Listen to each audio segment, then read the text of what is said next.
Hello, podcast listeners. We know podcasts are a great way to catch up on a program that you may have missed on KSJE, and it's provided as a free service of this radio station. But you know, KSJE is now listener-supported, and so while you enjoy this podcast, we hope that you'll also take some time to join KSJE. Become a member today. It's quite easy to do. Just go to our website at ksje.com/support and pick the level of support that best matches your budget. Thanks again for listening. Here's your podcast.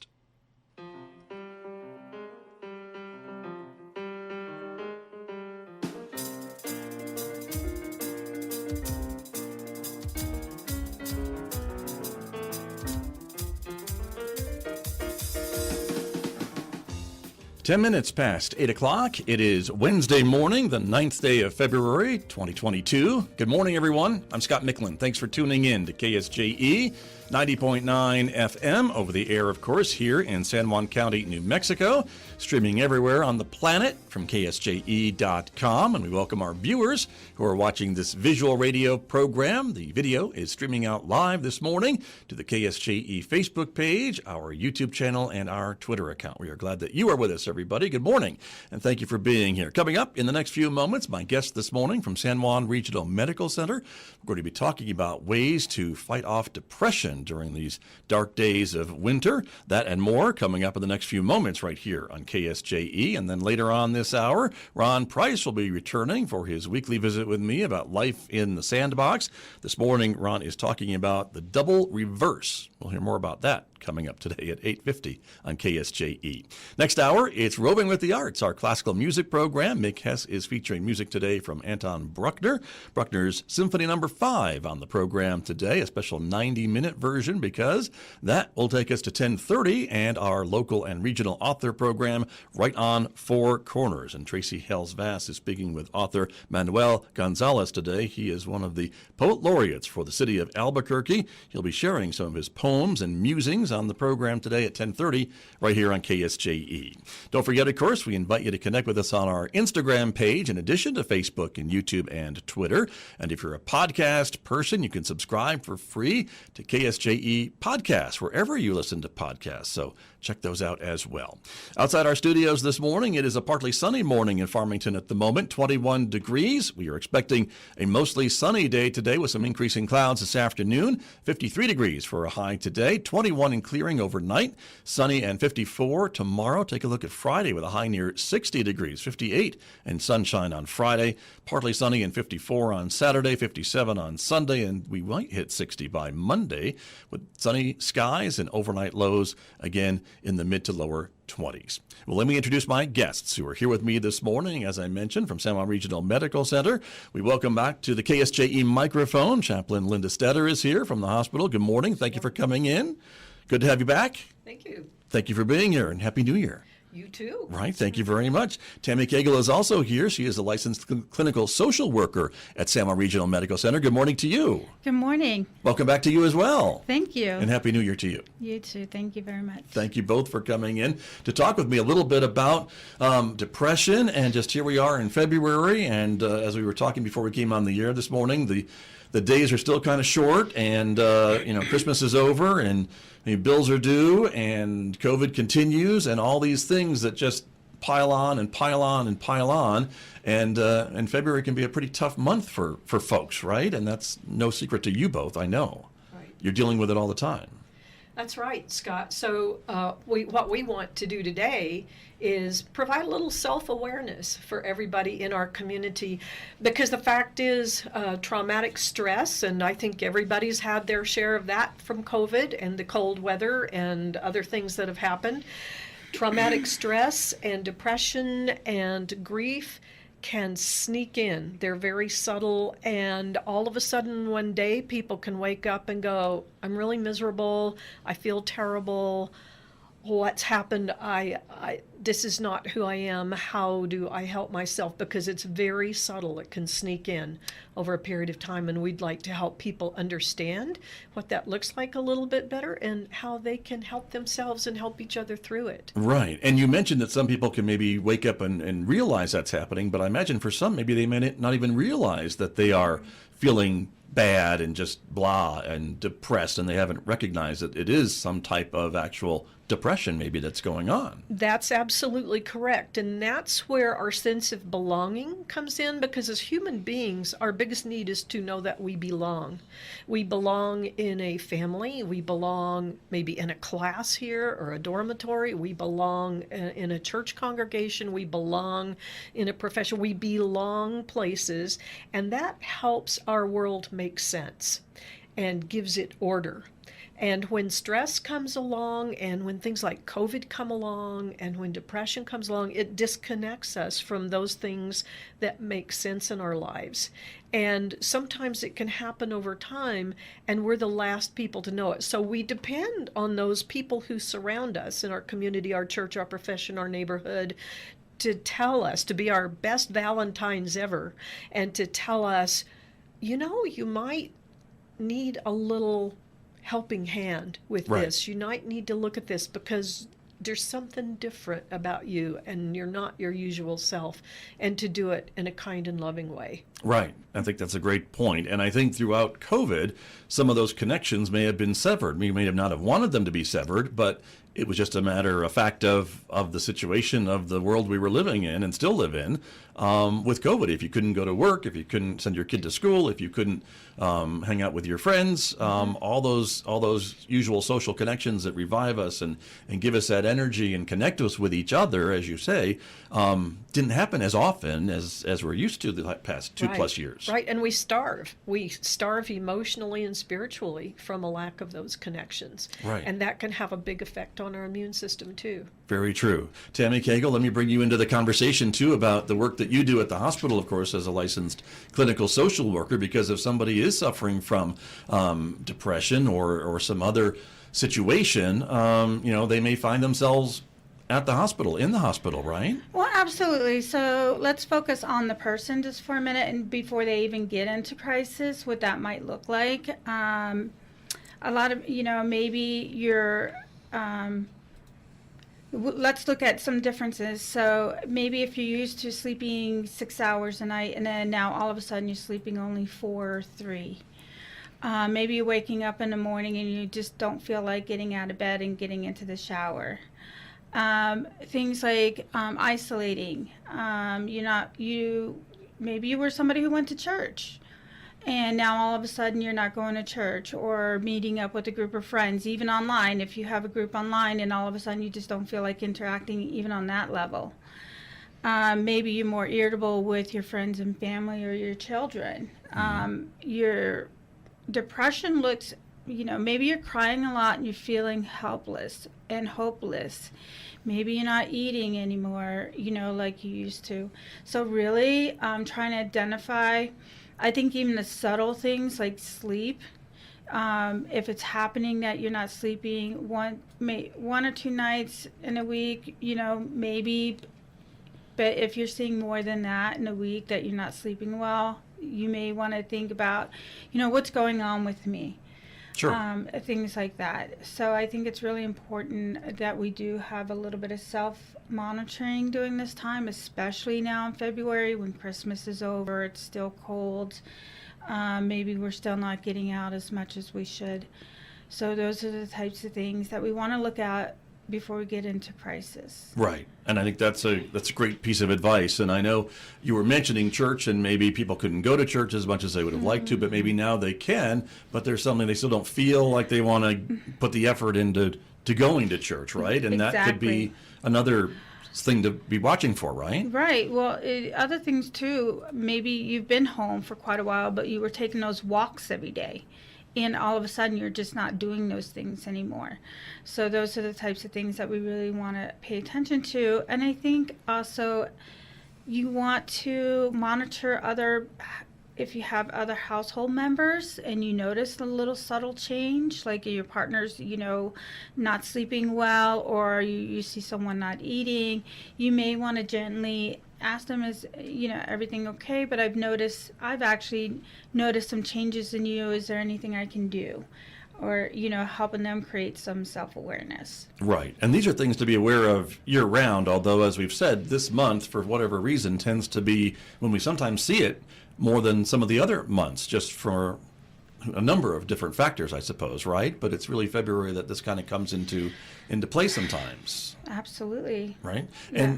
And Reverend Stetter, talk to me a little bit about some of the things we can look for, because this really, these feelings, this depression, even these suicidal thoughts perhaps with folks, even this month or year round, we're certainly seeing it here in our community. This is not something that's not happening here. You both were telling me that you see this all too frequently, unfortunately, in your lines of work. Yes, we see suicidal ideation, and the part that we're seriously concerned about is that it's happening in our younger population. Their families or people that they depend on, they've been distanced from school maybe, and they're just not seeing a future. They're not seeing hope. So it's really important to engage in conversation to make sure people are still connected, to make sure they're knowing that we're going to get past all that's happening and that there is a good future out there. That could help a lot. So the family structure, the adults in their lives who can influence them are extremely important for positive role models. So one of the things I see a lot in the hospital is when people have survived a lot of stress, when they start to get depressed, sometimes grief sets in, and losses that they've had in the past will kind of crash back in on them. And if they're experiencing another loss, and it could be a death, it could be, we've had a lot of house fires this winter. I've seen people who have lost their homes and their animals in fires. It could be loss of a job in the economy and trying to recover financially. It could be loss of a limb due to illness. There are lots of kinds of losses that we have for ourselves and for our families and for those we love. And sometimes that can kind of erode hope away from us. And so one of the things I do ask that Tammy mentioned that we can't talk about enough, and that's sleep. When somebody's experiencing grief and they seem to be on the edge of depression from that grief or the stress, the first thing I say to them is, how's your sleep? And they think a minute and they say, oh yeah, come to think of it, I wake up several times a night. I don't want to go to sleep. I'm dreading going to sleep. And so I say to them, well, contact your primary care physician who knows you best. Get something to help you temporarily through this and past it, because if you don't have sleep, you don't have energy, you don't have appetite. We're learning more and more, I think, every year about how just the basic foundations of sleep and good food and friendship can make our lives whole again. Interesting. Mm-hmm. That's such an interesting first step, I guess, to try to identify what's going on with that person, right? We're always afraid that there's some big complicated exotic fix for things, and when really it's about basics that we know and have done all of our lives. Right. Tammy Kegel? Yeah, and the other part of this too is we need to remove stigma. So when I see a lot of people on a unit and they go into crisis, but what happens is they're not able to talk about, I'm feeling like hurting myself. Okay, so if we need to, I think removing stigma around that, and younger folks being able to approach their parents and saying, yeah, I really had these thoughts of hurting myself. Even adults, reaching out to somebody, I just have these thoughts before they go into, because by the time they get to me, there's been an attempt or an overdose, or something that's really harmful. So before that, because of the stigma, because they weren't able to just talk to somebody. So I think education and just having these roundtable conversations can help with removing stigma in the community. And culturally too, we see that people can't talk to their parents. It's never talked about, even though it's happened in generations. I've seen suicide in generation. It's generational, and still it's not talked about in the family. So I think that's really important that we're able to create a safe space for that. Very true. And it really crosses over all ethnicities, all economic levels, all ages. We were talking about young people in addition to older folks and middle-aged folks and every age folks. It really doesn't discriminate at all, tragically, and that's the issue. A term that comes to mind that I want to ask you both about too is this term of survivor's guilt. And is that something that maybe can also play a role in some of these things? And maybe these bad things haven't happened to that person, but maybe it's happened to people they know, that maybe I'm the only one left at the office. Everybody else got laid off. And now I'm feeling grateful that I have a job, but also bad for my friends and former coworkers who now don't have a job. Or maybe, I lost a family member to COVID, and I'm feeling grateful that I'm not sick, but I feel bad for their family who's lost a loved one, or matriarch or patriarch or whatever the case may be. Is that something that comes into this conversation as well? It absolutely does. I see this every day, particularly in the emergency room, and then sometimes when I'm talking with family members, particularly of elderly people for whom they've been caregiving for a long time.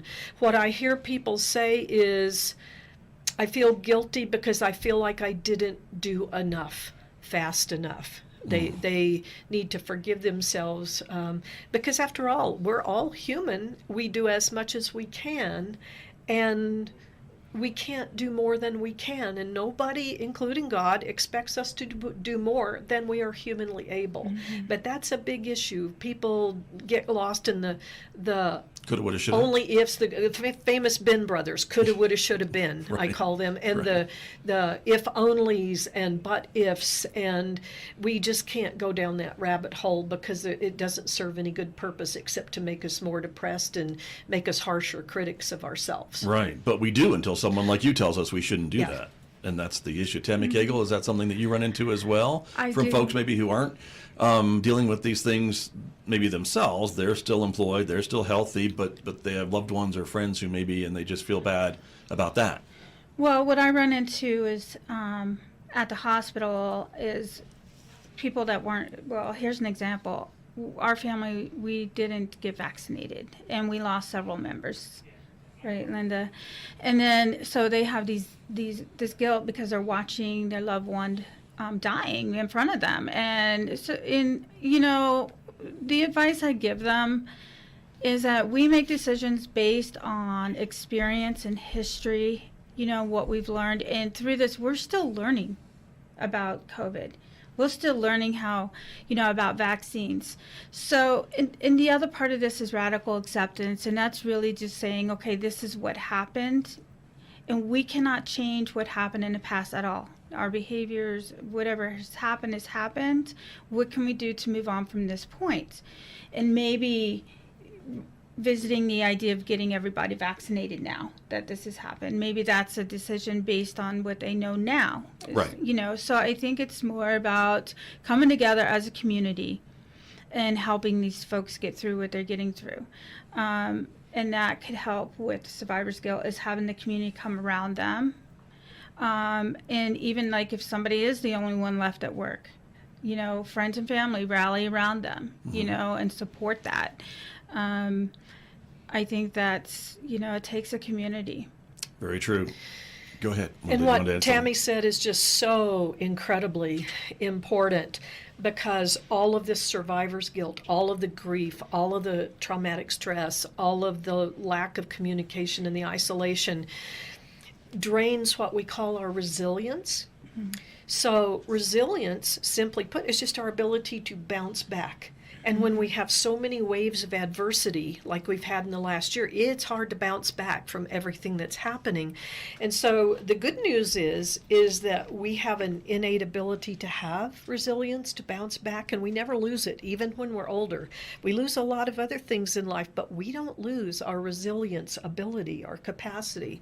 But it's like a bank account. We do some things to build it up, and then these other things can come and drain it. And a lot of our resilience is just tapped out. Yeah, we've had a lot of withdrawals over the last 2 years. A lot of withdrawals, and some of us feel pretty overdrawn at the moment. Absolutely. But the good news is that we can build it back up. And all the things we've been talking about, all the things Tammy's mentioned about finding a safe place to name your fear and your trauma and your hurt, and finding a way back to healthy sleep and healthy eating and connection.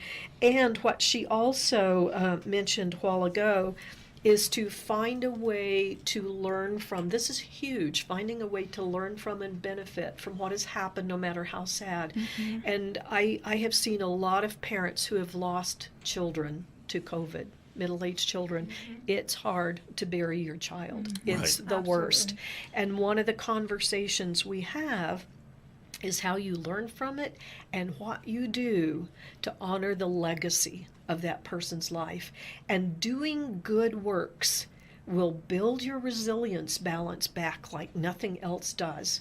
Kindness is just the best medicine for that. Right. And that lets them think of life beyond the hurt, and that will help us build resilience. Right. And that's an important reminder, I think, for folks who've been through these things. And you've mentioned numerous times this morning, that post-traumatic stress and that people are dealing with a lot of it. We sometimes just think of that as folks maybe in combat or other types of situations. We don't necessarily think about doctors and nurses and healthcare professionals and EMTs that are dealing with this, or maybe servers at a restaurant who are dealing with this, or retail clerks who are dealing with this. But they're all suffering perhaps from some of this traumatic stress as well, aren't they, during these times? Yeah, they certainly are. Yeah, our frontline workers are in the thick of it.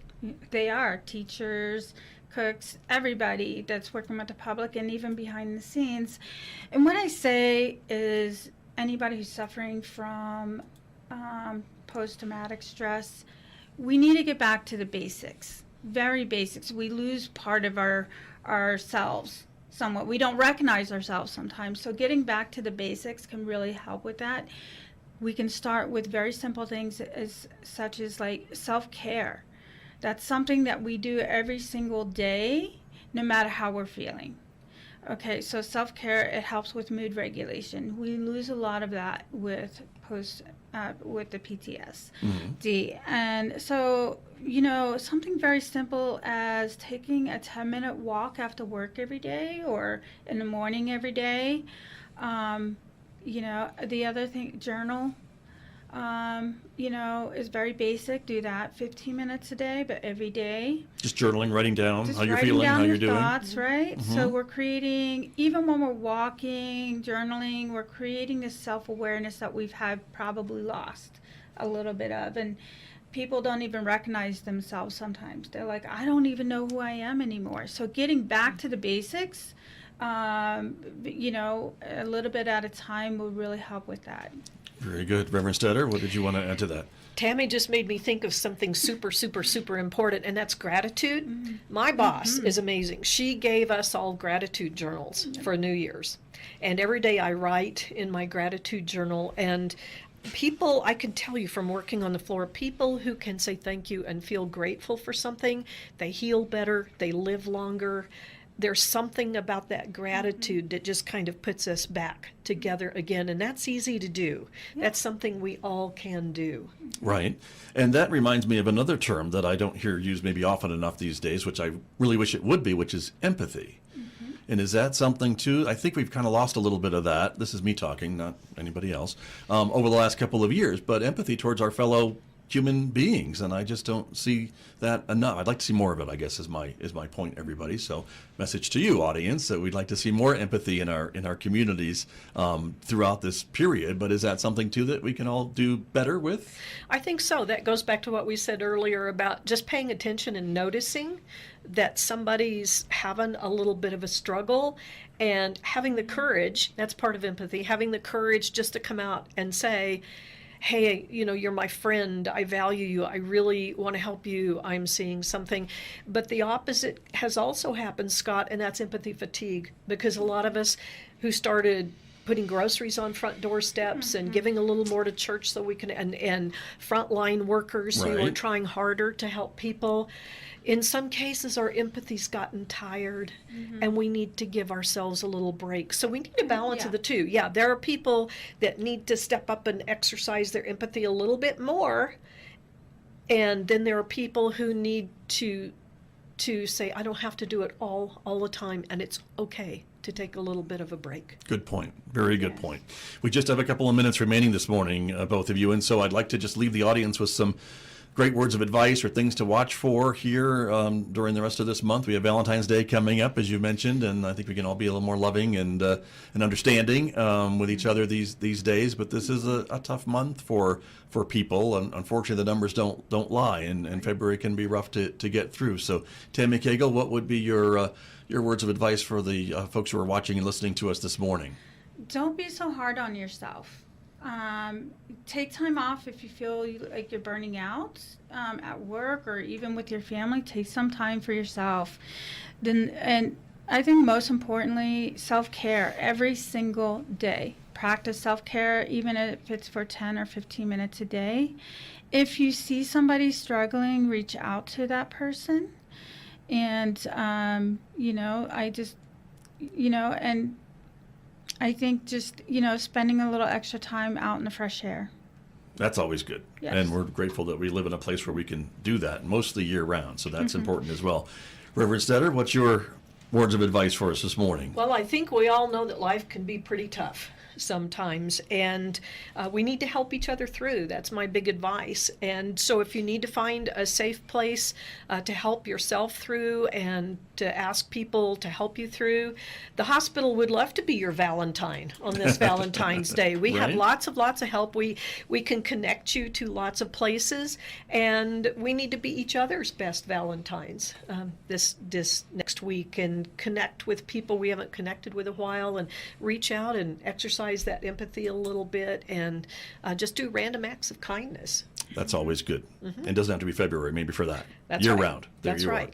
Thank you both for coming in this morning. Tammy Cagle, I appreciate you being here. Thank you so much. Thank you for having me. You're very welcome. Reverend Stetter, always a pleasure. Thank you for coming back. Thank you so much. Good to see you. Thank you both very much. And happy Valentine's Day to both of you. Thank you. My guest this morning here on KSJE. KSJE and San Juan College present the Student Success Coaching Tip of the Week. Hello, this is M&Chi, bringing you week 4 of Coaching Tips of the Week. This week is resources. There are many resources available on our college campus, both physically and online. Be sure to know these valuable resources if you are unsure of their availability. Do an online search using your college website. If you cannot find the resources on your own, be sure to contact the Student Achievement Center in room 1604. Resources can be found in the following areas: Library Services, Native American Center, Herencia and Latina Center, the Student Achievement Center, the Career Center, Trio Center / Edge, Tutoring Center, the Veteran Center, Financial Aid Office, Advising, the Counseling Center, Disability Services, Business Office, and the Dean of Students, and more. The Student Success Coaching Tip of the Week, presented by KSJE and the Student Achievement Center at San Juan College. KSJE is supported by the Farmington Civic Center, bringing a full slate of entertainment to Farmington and San Juan County. Dancing with the Farmington Stars, Saturday, February 19th at 7 p.m. The Farmington Civic Center, 200 West Arrington in downtown Farmington. Find out more online at fmtn.org/shows or 505-599-1148. Did you enjoy that podcast? We hope that you did. And if you did, share it with your friends. And if you really want to keep podcasts like this coming, please support KSJE. You can do it easily online at ksje.com.